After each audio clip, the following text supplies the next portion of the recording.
Evangelho de Marcos, capítulo 6, versículo 35 ao 42, é tratado sobre a multiplicação dos pães. E ali nós podemos ver a sensibilidade de Cristo para com os seus filhos.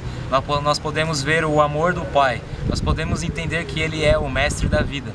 E hoje em dia, nós, diante da crise, diante de dificuldades, diante da falta de emprego, nós vemos que muitas das vezes nós tornamos um coração otimista diante das situações. E naquele ambiente, Jesus, ele estava perante uma multidão. Ele tinha ali os seus discípulos e tinha 5.000 homens. Há estudos que falam que entre crianças e mulheres chegam a quase 20.000 pessoas. E eu consigo enxergar que o Pai, ele queria testar e mostrar para aquelas pessoas o seu amor e a sua sensibilidade para com cada um. E é tão bonito que Jesus, naquele ambiente, naquele momento, ele simplesmente chega para um de seus discípulos, ele percebe que há necessidade de aquela multidão ser alimentada, então ele chega para um de seus discípulos querendo aprová-los. O Pai, como ele sendo onisciente, onipresente e onipotente sobre tudo, ele já sabia que iria acontecer sobre aquele ambiente. E aí então ele chega para Filipe e fala: vamos alimentar este povo. E aí então Filipe ele expressa: como iremos alimentar, Pai, se nós não temos nada para dar de servir a eles? Jesus, tão humilde e simples, ele chega e fala abertamente para quem quiser ouvir: quantos pães tendes? Ides ver. E André, ele com toda a sensibilidade, ao ouvir o Pai falando isso, ele expressa o seu interior. Ele olha para o seu interior e através do seu exterior ele expressa um sentimento de sensibilidade para com aquela multidão.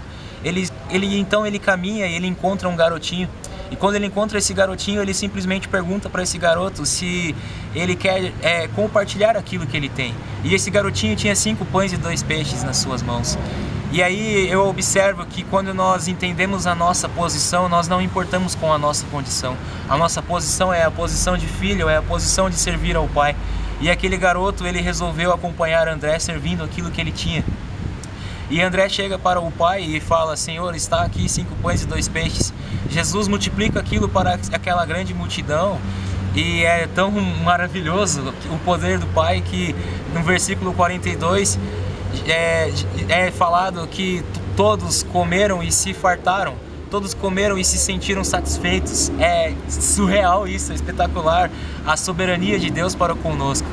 E o meu desejo para você, cara, é que em 2016 você não venha ter um pensamento pessimista em relação ao que estamos passando. Você não venha ter um pensamento pessimista porque somos bombardeados por telejornais e notícias que muitas das vezes entristecem o nosso coração. Você não venha ter um pessimista porque você talvez possa estar desempregado. Que você não seja pessimista com o que acontece ao nosso redor. Que você seja filho, que você exerça paternidade, que você exerça intimidade, porque na intimidade você vai exercer sensibilidade. Na sensibilidade você vai exercer governo em favor das pessoas. Que Deus abençoe a sua vida. Tudo de bom.